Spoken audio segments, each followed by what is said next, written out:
Welcome to the American Dream. Today's episode is so exciting. We are here at the Real Deal Miami Showcase at Mono Wynwood.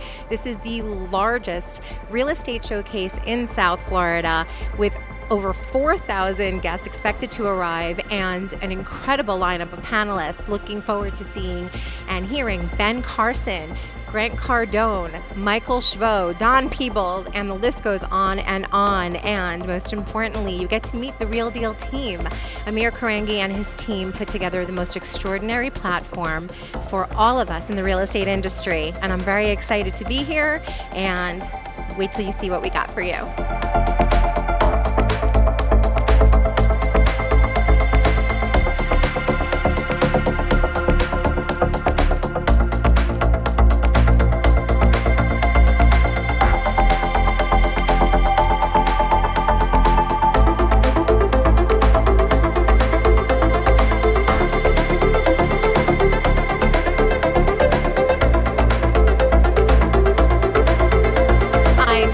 At the Real Deal Miami Showcase with Ross Fox, who is head of sales, and he's been managing the Miami show for a while now, right? Yeah, about 6 years. This is our sixth time doing it. Miami's great. Always a pleasure coming down here. 5,000 people. Love the crowd down here. Yeah. Do you think Miami's the biggest show that you guys do? Definitely is. Miami, it's just everyone from, New York and people from around the country all draw their attention down here in Miami. You got investors like Michael Schvo, Lauren Morale from Kushner Companies coming to speak today, and Grant Cardone too. So Miami's in the spotlight.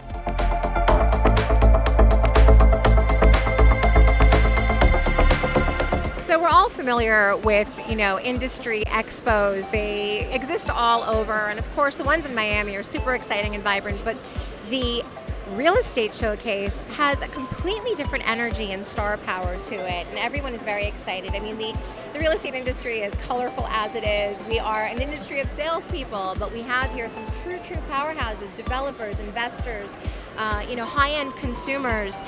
So it runs the gamut.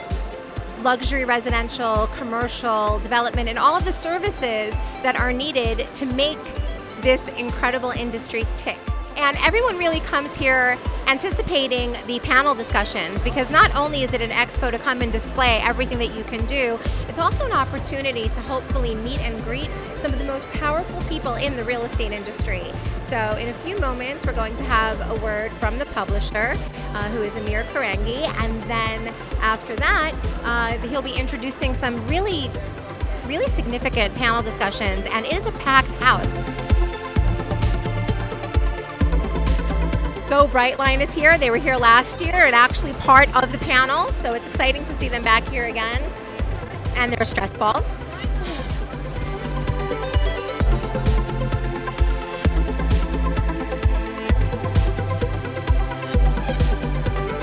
So lush green walls are a big part of design these days, bringing the organic feeling, that tropical modernism of the inside is outside, the outside is inside, and it's just absolutely beautiful. And there's the most extraordinary installation here, the Raleigh installation, and I have to take you to see it. So we're gonna go. It's way in the front, but it is worth the trip.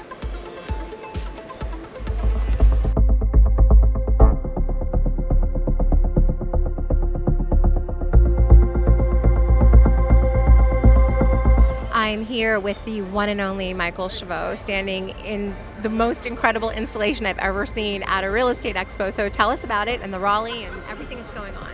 Well, I mean, you've seen a little glimpse of what we call the Raleigh Gardens, which we gorgeous. Imported from AT&T and Collins from the beach here to the convention center in Wynwood. As we've done in New York, as we've done in different markets, we're very committed to the heritage of Miami, to the history of Miami, and making it relevant to today. Our commitment to art has been kind of in our different projects, and we're committed to bring art here to Miami as well. So we're just seeing a little bit of glimpse of what to come at the rally, and I think in the next couple of months there'll be some great surprises at the beach. We're very committed to Miami Beach, and we're gonna we're continuing to look for investment in the beach. But as everything we do, it's got to be prime. It's got to be the best property, and that's what our buyers expect. Well, then we should talk because I have some properties for you. But this is very, very exciting, and thank you for believing in Miami Beach. I mean, I'm a New Yorker originally as well, just like you, and so it's so great when I see all that New York energy here, and this is absolutely gorgeous. Can you just tell me about the monkey?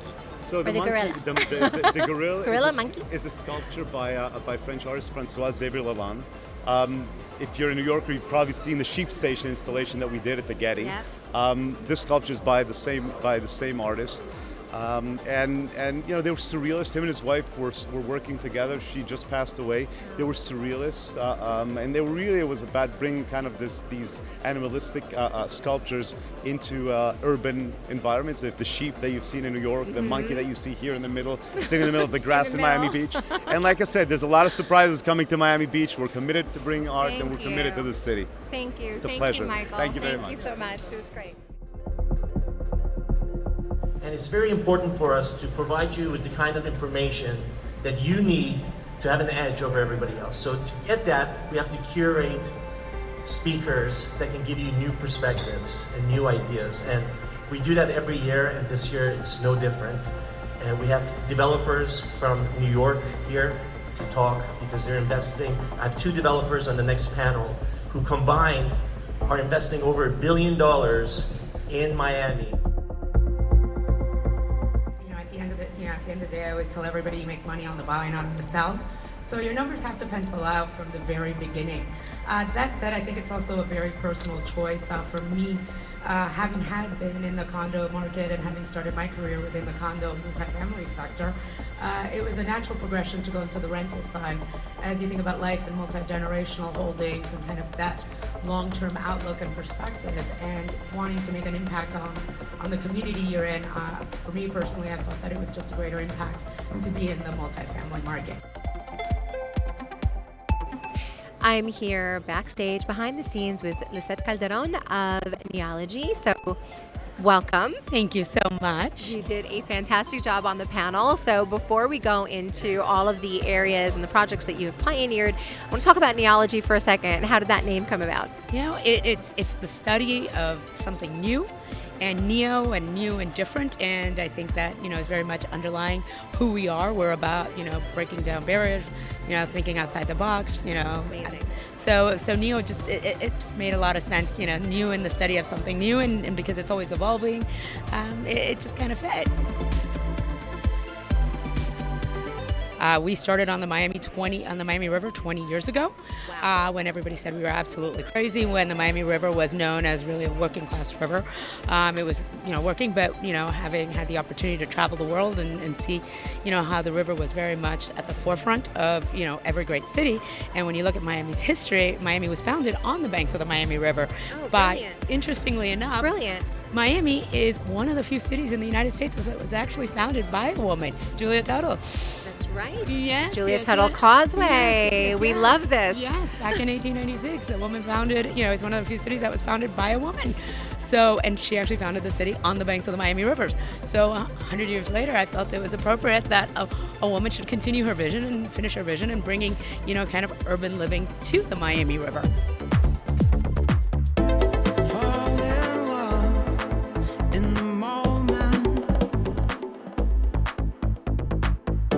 I'm standing here with a man that probably needs no introduction, Grant Everybody needs Cardone. an introduction. Stop it. He's like, stop it. So it's Grant Cardone right here, Mr. 10X, and it's so nice to see you here at The Real Deal. We're all really excited to hear you I'm speak. excited to be here. Yeah. I came in, Dr. Carson was talking and nobody was saying anything. I'm like, yeah. I started clapping and everybody started clapping and got the enthusiasm. Oh, well, that's what you do, right? You get everyone enthusiastic about. You know, I think it's important to be enthusiastic and then you need strategy. And then when you don't have strategy, just be enthusiastic. Well, you have plenty of strategy, and I read something that you wrote, which of course is close to my heart.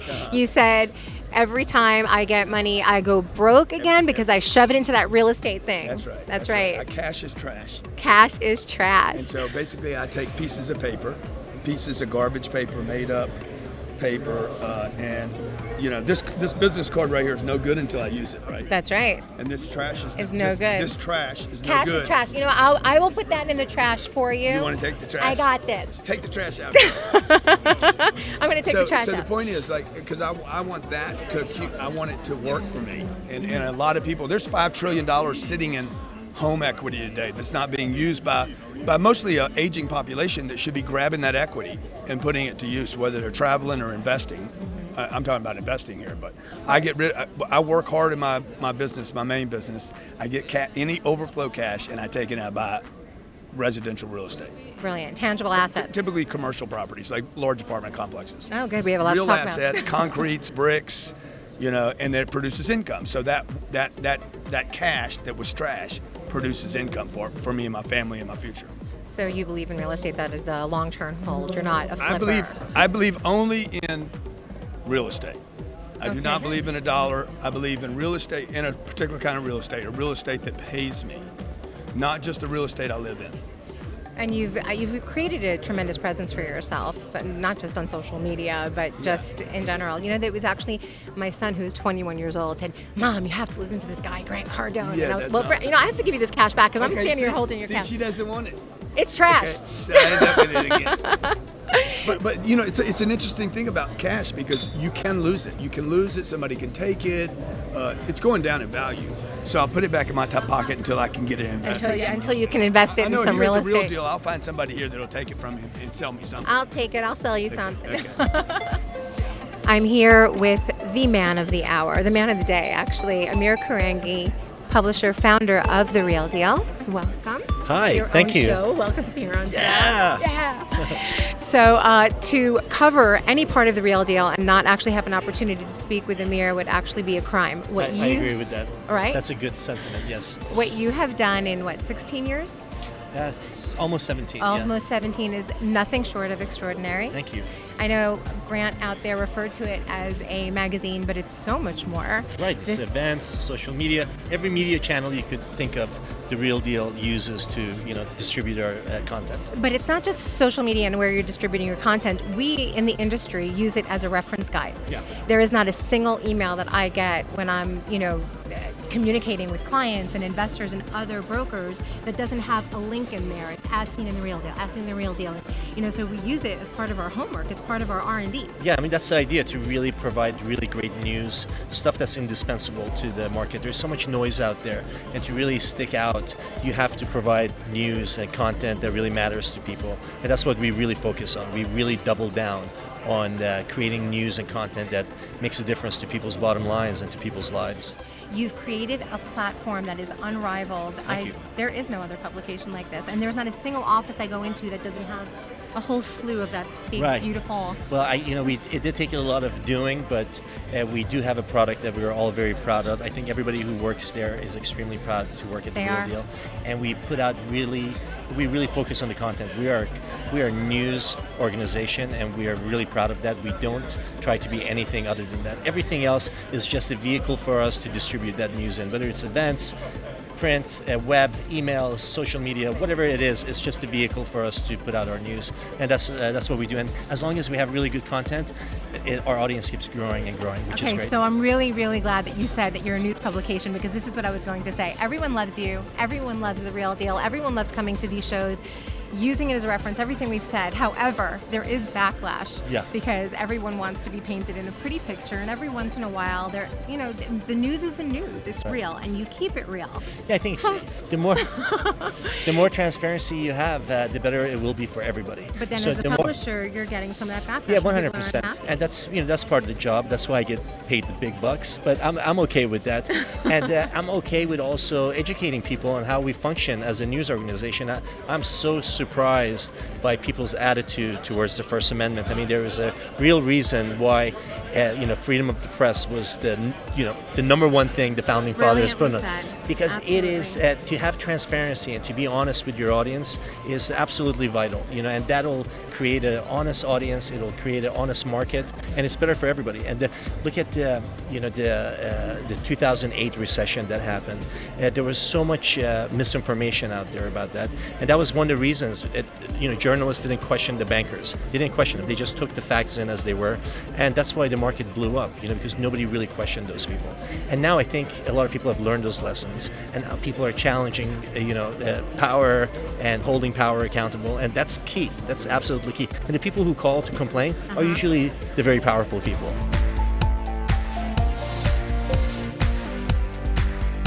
Here we are back with my beautiful Pulse girls at the Pulse International Realty booth here at the Real Deal Miami Showcase, largest showcase for real estate in South Florida. It has been an amazing day. Cheers to all of you.